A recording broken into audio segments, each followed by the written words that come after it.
Що трапляється, коли мистецтво так сильно дратує людей, що вони намагаються його знищити? 37-метрову сталеву стіну розрізали за одну ніч. Водоспад з унітазів відкрили прямо в центрі місця. На готичний собор наділи 80-метровий светр, а у Сінгапурі встановили гігантське немовля, яке, здається, ось-ось почне дихати. Сьогодні 4 інсталяції, 4 скандали, 4 питання про те, де закінчується мистецтво і починається провокація. Більшість людей думає про мистецтво як про щось приємне, красиве, безпечне, але публічні інсталяції – це зовсім інший світ. Вони вриваються в простір, де люди живуть і працюють, і питають: ви точно хочете мене тут бачити? І не завжди відповідають, буває так. Давайте розберемо по черзі. Інсталяція перша. В Нью-Йорку, 1981 рік. Федеральна площа в Нижньому Манхеттені. Американський скульптор Річард Сера встановив там сталеву дугу майже 37 метрів завдовжки, 3,6 метра вишки і 72 тонни вигнутого металу прямо посеред площі. Але ось що важливо. Сера розмістив її навмисно так, щоб перегородити прямий прохід. Людям довелося обходити її кожен день на шляху до роботи, назад і знову. І це була його ідея – змусити людей зупинитися, помітити простір, відчути його, але тисячі офісних працівників не ділили цього захоплення. Скарги почали сипатися одразу. Роки йшли, недовольно росло. Справа дійшла до суду. Слухання, петиції. Сера захищав роботу до останнього. Він казав, ця скульптура невіддільна від цього місця. Якщо її перенести, вона перестане існувати як мистецтво. Але 15 березня 1989 року, через 8 років після встановлення цієї дуги, її демонтували за одну ніч. 72 тонни розрізали, вивезли і помістили в урядовий склад, де вона лежить і досі. Побачити цю скульптуру сьогодні неможливо. Ні в музеї, ні на площі. Художник відмовився дозволяти перевезти її кудись. Без свого місця це вже не мистецтво. Цей випадок досі вважається одним з найбільших провалів публічного мистецтва в історії. Не тому, що скульптура була погана, а тому, що між художником і людьми не виникло жодного діалогу. Але якщо Сера зіткнувся зі стіною недорозуміння в Нью-Йорку, то наступний художник вирішив перетворити саму стіну на водоспад з унітазів. Інсталяція друга. Водоспад унітазів Китай, 2009 рік. Фошан, Китай – місце, яке виробляє кераміку для всього світу. Саме тут художник Шу Юн побудував роботу для місцевого фестивалю кераміки та порцеляни. 100 метрів периметру, 5 метрів заввишки. Матеріал – унітази, раковини, писуари, біде. Все до одного. Браковані вироби з місцевих фабрик, які вже не було місця ні на продаж, ні в жодному домі. Монтаж тривав 2 місяці. До кожного елементу підвели воду, і вся конструкція стала справжнім функціональним фонтаном.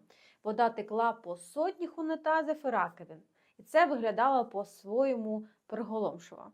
Місцеві жителі були, м'яко кажучи, не в захваті. Важко назвати це красивим.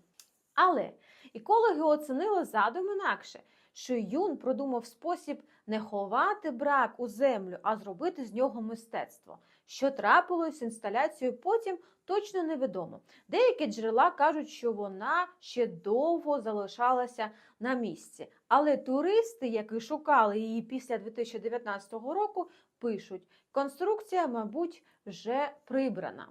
Водоспад з унітазів зник так само тихо, як і виник. Але питання, яке він поставив, залишається: де межа між відходами і мистецтвом? А якщо мистецтво вторгається не просто в публічний простір, а в священний? Саме так зробив австрійський художник Ервін Вурм. Інсталяція третя. Відень, 2020 рік. Собор Святого Стефана – один з найвизначніших готичних пам'ятників Австрії, йому понад 700 років. І в цей собор декан запросив художника. Традиційно в католицьких церквах під час Великого посту перед образом Христа вішають так назване покривало посту. Воно приховує образ від очей парафіяна, щоб поглибити відчуття очікування Великодня. Ервін Врум зробив своє покривало у вигляді гігантського фіолетового светру від 70 квадратних метрів ткані просто на фасаді собору. Художник пояснив просто, він хотів, щоб люди ставилися одне до одного з більшою теплотою. Светр – це символ тепла, близькості, людяності. Побачити цей светр на соборі сьогодні вже не можна. Це було тимчасово. Великий піст минув, світер зняли і він зберігається в архівах собору. Але сам факт того, що сучасне мистецтво опинилося не просто в церкві, а стало частиною її ритуалу.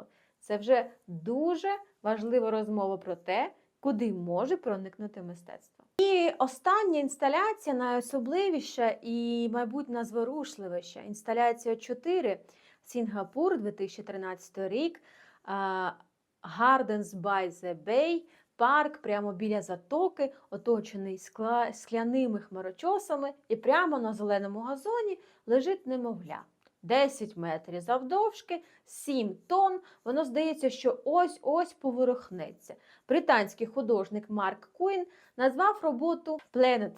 Прообразом стало його власне символічне немовля.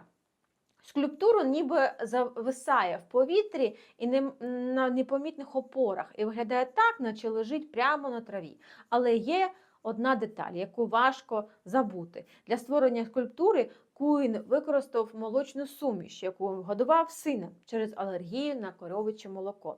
Найособливіший матеріал, який тільки можна уявити.